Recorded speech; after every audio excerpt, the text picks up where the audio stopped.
Hi hello. ഇന്നത്തെ എൻ്റെ ഉദ്ദേശം എന്ന് പറയുന്നത് ഒരു ക്യൂട്ടായിട്ടുള്ള പൗച്ചാണ്. അപ്പോൾ അതിന് വേണ്ടിയിട്ട് എൻ്റെ കയ്യിൽ തന്നിട്ടുള്ളത് ഈ ഒരു സിബ്ലോ കവറാണ്. അപ്പോൾ ഇത് നമുക്ക് സ്ലേറ്റ് വാങ്ങിച്ചപ്പോൾ കിട്ടിയിട്ടുള്ളതാണ്. അത് ഞാൻ കളക്ട് ചെയ്ത് വെച്ചിട്ടുണ്ടായിരുന്നു. ഇനി നമുക്ക് എത്രത്തോളം സൈസ് വേണം നമ്മുടെ പൗച്ചിന് അതിനനുസരിച്ച് കട്ട് ചെയ്ത് കൊടുത്തിട്ട് ആ ഒരു കട്ട് ചെയ്ത താഴെ പോർഷൻ ഉണ്ടല്ലോ അവിടെ ഒന്ന് സെലോ ടേപ്പ് വെച്ചിട്ട് ക്ലോസ് ചെയ്ത് കൊടുക്കുക. കണ്ടില്ലേ, ഇതിപ്പോൾ തന്നെ ഒരു പൗച്ചായിട്ട് യൂസ് ചെയ്യാവുന്നതാണ്. ഒരു സൈഡ് ട്രാൻസ്പെറൻ്റ് ആണ്, മറു സൈഡിൽ ഓൾറെഡി അതിലുള്ള പിക്ചേഴ്സൊക്കെ ഉണ്ട് കേട്ടോ. അത്യാവശ്യം ക്യൂട്ടായിട്ടുള്ള ആ ഒരു പിക്ചർ തന്നെയാണ്. അത്രയ്ക്ക് അങ്ങോട്ട് സിമ്പിളാക്കിയ കൊള്ളില്ലല്ലോ. അപ്പോൾ അതുകൊണ്ട് ഈ ഒരു ടെക്സ്റ്റൈൽ ഷോപ്പിലെ കവർ എടുത്തിട്ട് ഈ ഒരു സൈസിലൊന്ന് കട്ട് ചെയ്തിട്ട് നമുക്ക് ഫുള്ളായിട്ടൊന്ന് കവർ ചെയ്ത് കൊടുക്കാം. അപ്പോൾ മാക്സിമം ആ ഒരു റൈറ്റിങ്സ് ഒന്നും ഇല്ലാത്ത രീതിയിലാണ് ഞാൻ കട്ട് ചെയ്യുന്നതെങ്കിലും മറു സൈഡിൽ റൈറ്റിങ്സ് ഉണ്ടായിട്ടോ. പിന്നെ കുറച്ച് എക്സ്ട്രാ കട്ടിങ്ങും കാര്യങ്ങളൊക്കെ വന്നെങ്കിലും ഫൈനൽ ലുക്ക് നല്ല അടിപൊളിയായിട്ട് കിട്ടിയിട്ടുണ്ട്. അപ്പോൾ ഇത് സ്റ്റിക്ക് ചെയ്ത് കൊടുക്കുന്നത് ഡബിൾ സൈഡ് ടേപ്പ് യൂസ് ചെയ്തിട്ടാണ്. സിമ്പിളായിട്ട് നമുക്ക് സ്റ്റിക്ക് ചെയ്യാൻ പറ്റും കേട്ടോ. ഇത്ര കട്ടിങ്ങിൻ്റെ സംഭവങ്ങളൊന്നും ആവശ്യമില്ല. ആ ഒരു ടെക്സ്റ്റൈൽ ഷോപ്പിൽ കവർ കട്ട് ചെയ്യുന്ന ടൈമിൽ ഏറ്റവും താഴെ ഭാഗം കട്ട് ചെയ്യുകയാണെങ്കിൽ ഈ ഒരു പ്രശ്നമൊന്നും വരില്ല കേട്ടോ. പക്ഷെ ഞാൻ റൈറ്റിങ്സ് വരരുത് എന്ന് വിചാരിച്ച് ചെയ്തുകൊണ്ടാണ്.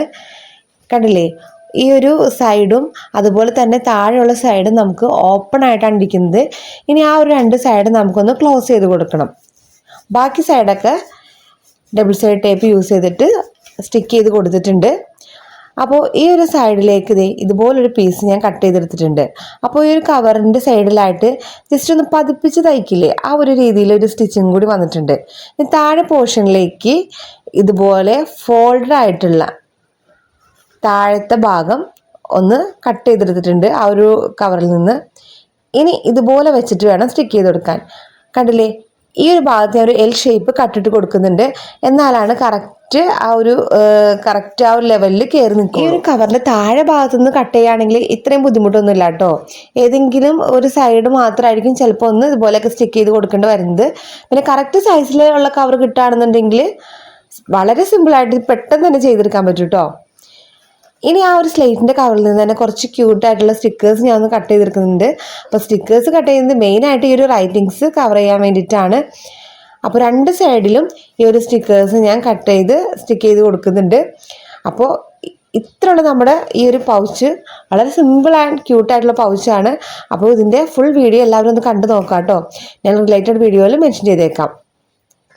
കണ്ടോ, അടിപൊളി നല്ല സെക്യൂർ ആയിട്ടുള്ളൊരു പൗച്ച് കൂടെ കിട്ടിയിട്ടുണ്ട്. അപ്പോൾ എല്ലാവരും ഒന്ന് ട്രൈ ചെയ്ത് നോക്കാം. ഇനി സിബ്ലോ കവർ കിട്ടുന്ന ടൈമിലൊന്നും വെറുതെ വേസ്റ്റിലേക്ക് ഇട്ട് കളയണ്ട കേട്ടോ.